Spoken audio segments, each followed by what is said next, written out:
আমি সবার কাছে আজকের দিনে পয়লা বৈশাখের আগে মায়ের মন্দির নতুন করে উদ্ঘাটন যে ডেভেলপমেন্টের কাজ হয়েছে স্কাইওয়াক সহ মন্দির সংলগ্ন এলাকা সহ সবাইকে বলবো শান্তিপূর্ণভাবে গণতান্ত্রিক আন্দোলন করার অধিকার সকলের আছে উইথ পারমিশন, বাট প্লিজ দয়া করে সে যেই হোক ABCDEF যেই বা হোক আইন কখনো হাতে তুলে নেবেন না।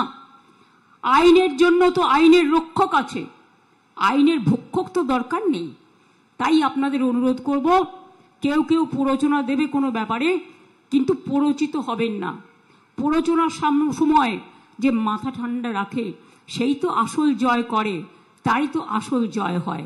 আপনারা জয়ী হন, আপনাদের সকল পরিবারকে, সকল ধর্মের, সকল সংস্কৃতির, সকল খেলাধুলার, সকল শিক্ষা জগৎ, সকল মনুষ্য জগৎ, সকলকে আমার শ্রমিক, কৃষক, ছাত্র, যুব ভাই বোন থেকে শুরু করে সবাই যারা কাজ করেন, তৈরি করার পরে চলে যান, তারপরে তাদের কথা কেউ মনে রাখে না, আমি সবাইকে আমার তরফ থেকে শুভ নববর্ষ জানিয়ে অনেক অনেক শুভ নন্দন জানাচ্ছি।